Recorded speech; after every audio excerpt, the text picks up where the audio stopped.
بەناوی خوای گەورە هاوڕێیان برایان چالاکوانان کوردانی شاری نیوکاسڵ و دەوروبەری بەناوی ڕێکخراوی داکۆکۆ بە خێراتتانەکەین بۆم چالاکی ئەمڕۆ دژی ئەو هێرشە درۆنی و ساروخیانی کە لە ماوەی چەند ڕۆژی ڕابردوو یان لە ماوەی جەنگی نێوان ئیسرائیل و ئەمریکا و ئێران کراوەتە سەر هەرێمی کوردستان کە بەداخەوە بۆتە هۆی شەهیدبوونی زیاتر لە 20 کەس و برینداربوونی دەیان کەسی دیکە. ئێمە وەکو ڕێکخراوی داکۆک ئەم چالاکیەمان ئەنجام داوە لە هەر حەوت ئەنجومەنەکەی داکۆک لە شارە سەرەکیەکانی بەریتانیا. دووبارە بە خێراتتانەکەین و هیوادارن تا کۆتایی لەگەڵمانە بمێنینەوە. سەرەتا سڵاو بەناوی ڕێکخراوی داکۆکەوە بە خێراتنی ئەندام و چالاکوانی خۆشەویست دەکەین. ئێمە ڕۆلێ لە کۆبینەوە دژی ئەو هێرشانەی بەرامبەر هەرێمی کوردستان دەکرێت. دژی ئەو هێرشانی بەرامبەر هەرێمی کوردستان دەکرێت لەلایەکەوە ئێران و هەشتی شەعب کە بە درۆنی خۆکوژی هێرش دەکەنە سەر ناوچە مەدەنیەکان. سڵاوتان لێبێ. کوردستان لە نێوان بەرداشی منملانەی زلهێزەکان گەندەڵی ناوخۆ و درۆنی میلیشاکاندا. هەرێمی کوردستان لە ئێستادا بە قۆناغێکی یەکجار سەخت و چارەنووسازی ئەمنی و ئابووریدا تێپەڕ دەبێت. جگەلەوەی ناوچەکە نوخمی قەیرانی دارایی بووە و بژێوی نیشتیمانیان لە مەترسیەکی جدیدایە. هاوکات کوردستان کراوەتە مەیدانی تاقیکردنەوەی چەک و جەنگی سلهێزە نێودەوڵەتی و ناوچەیەکان. ئەوان وەک کارتێکی سیاسی سێری قەواری هەرێم دەکەن. کاتێک پێویستیان بێت بەکاری دەهێن و هەر کاتێکیش بەرژەوەندەکانیان گۆڕا پشتی تێدەکەن. ڕێک وەک ئەو غەدرە مێژوویەی لە ڕۆژاوای کوردستان دەرحەق بە کورد کرا. ئەمڕۆ لەلایەکەوە هەوڵی ڕاکێشانی هەرێم دەدرێت بۆ نێو قوڵایی جەنگە هەرێمیەکان. لەلایەکی تریشەوە بە درۆن و موشەکی گروپە میلیشیاکان. سەروەری خاکەکەمان دەبەزێنرێت و خوێنی هاونیشتیمانیان بێتاوان دەڕژێت. لەم نێوەندەدا پارتی وێکێتی جگەلەوەی بە سیاسەتە چەوت و ناڕوونیەکانیان کوردستانیان ڕوبەڕوویان دۆخە بێدەرەتانە کردوتەوە لە ئاست ئەو هێرشانەدا کە دەکرێنە سەر هەرێم. نەک هەربێ هەڵوێسن بەڵکو جانی هاونیشتمانیان لای ئەوان باەخێکیەوتوی نییە. تا ئەم ساتەشت ئەم دوو پارتە هاوبەش و هاوپەیمانی ئەو گروپە میلیشیانەی هەشتی شەعبین کە لە پەرلەمان و حکوومەتی عێراقدا بڕیاردەرن. هەمان ئەو گروپانەی بە پاڵپشتی دەرەکی هەرێمی کوردستانیان کردوتە ئامانجی هێرشە درۆنیەکان و ترس و نائارامیان بڵاو کردوتەوە. ئێمە لە ڕێکخراوی داکۆک لەم ڕۆژەدا کە هاوکاتە لەگەڵ ساڵیادی ڕوخانی ڕژەمی بەعس لە ساڵی 2023 پێمان وایە هیچ ئازادێکی ڕاستەقینە لە عێراقدا بەدی نەهاتووە. گۆڕانکاریەکە تەنها لەوەدا بوو کە سیستم لە بەعسێکی دیکتاتۆرەوە گۆڕاوە بۆ گروپە میلیشاکان.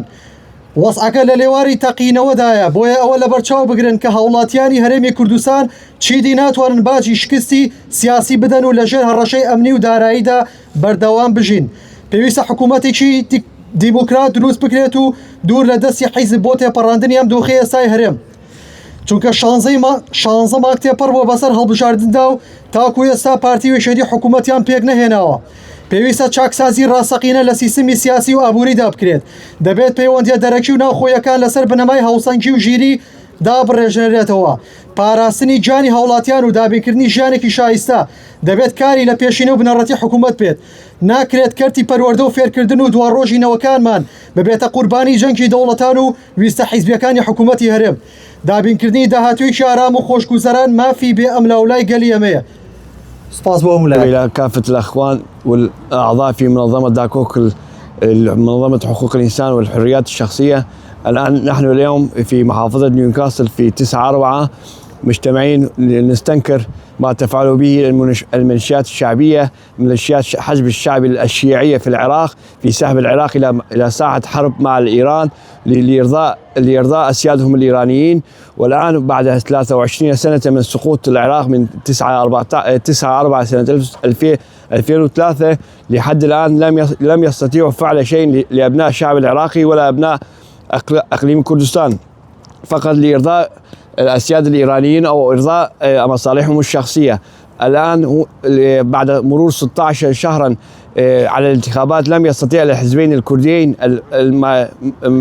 من جماعة الحزب الديمقراطي الكردستاني البارتي والحزب يكيتي بتشكيل الحكومة العراقية لأنهم لم يستطيعوا اتفاق على مصالحهم الشخصية وإرضاء أمورهم. والآن يريدون سحب العراق إلى حرب لا ليس فيها وقتل أبناء الشعب العراقي بعد سنين من الحروب الطائفية والدينية اللي جعلوها في العراق. ونشكر جميع الإخوة اللي ساعدونا في هذا المنصة في إسماع أصواتنا. شكرا. لێبێ کاریگەری جەنگی ئێران و ئیسرائیل لەسەر ئابووری کوردستان و دۆخی خەڵک جەنگ هەموو کاتێ بەدوا خۆی کێشەی ئابووری و پێویستی دروست ئەکات لەسەر وڵات بەڵام کوردستان کە نزیکترین دراوسێ ئێران و دۆخی لە ئێران خراپترە چونکە هەموو پشت بەستنی لە خۆراک و پێویستی ڕۆژانە پشت بە ئێران بەستووە کوردستان هیچ کەس و لایەن و هەوڵی ئاوەدانکردنەوە بەرەو پێشبردننی وڵات نەیاوە. ئازیزان سلااو کوردستان بە درێژایی مێژوو بەدەست داگیرکەران و ناحەزانی چواردەوریەوە دەناڵێنێت وەک ڕوون و ئاشکرایە لە ساڵانی ڕابردوو لە ئێستاش هەمیشە ناحەزانی چواردەور تەنیا لەسەر یەک خاڵ کۆک بوون ئەویش داگیرکردنی کوردستانە هەمیشە لە هەوڵی داگیرکردن و تیرۆرکردن و ناردنی تیرۆریستان بوون بۆ ناو هەرێمی کوردستان لە ئێستاشدا ڕۆژانە بە بەرچاوی هەموو دنیاوە ناردنی درۆن و موشک بۆ هەرێم بەردەوامە ئەمەش بۆتە هۆی شێدکردنی هاوڵاتیانی مەدەنی و زەر و زیانی مادی و گیانی بۆ هاوڵاتیانی کوردستان ئێمە وەک ڕێکخراوی داکۆک ئەمڕۆ دژی ئەو داگیرکاری و دەستێوەردانە دەوەستاینەوە لە ئەنجومەی نیوکاسڵ.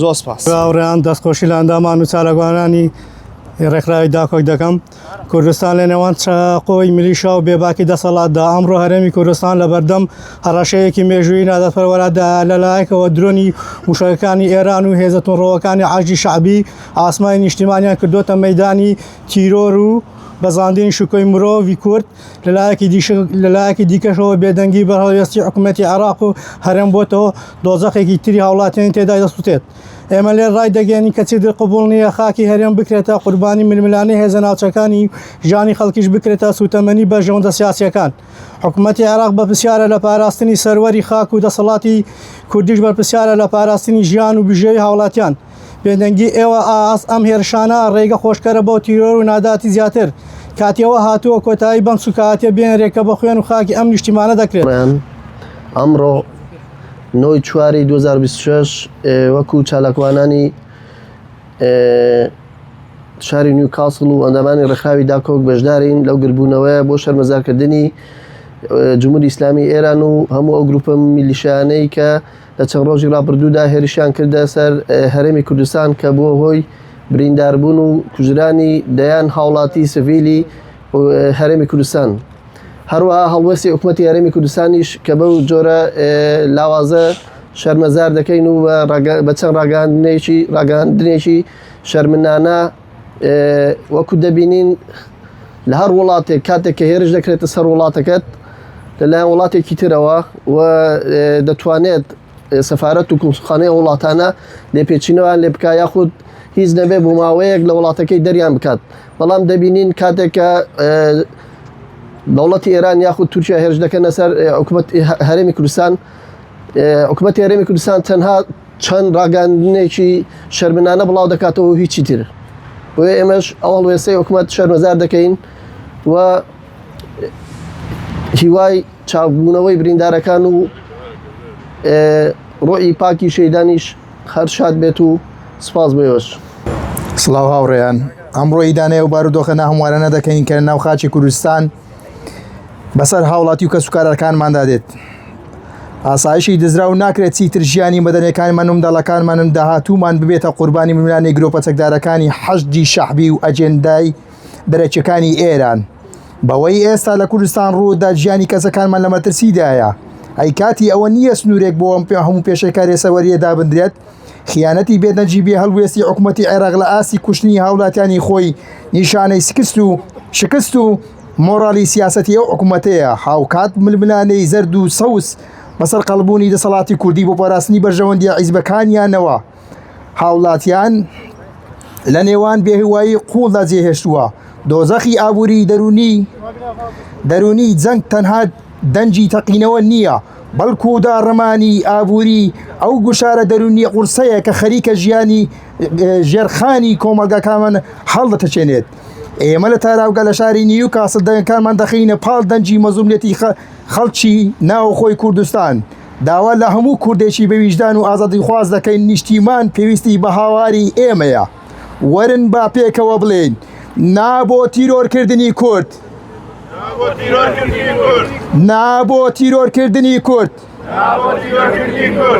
نابۆ تیرۆرکردنی کورد نابۆ بێباچی دەسەڵات نابۆ بێباچی دەسەڵات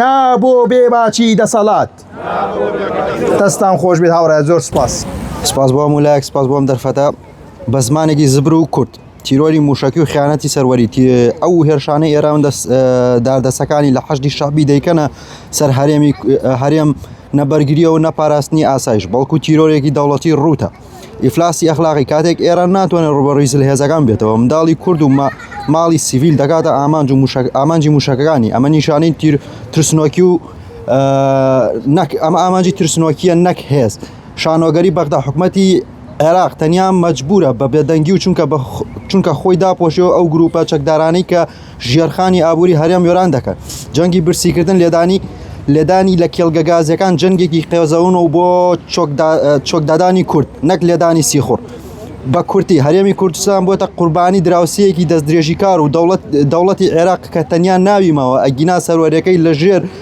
درۆن و حەشتی شعبی شیعەگەریدایە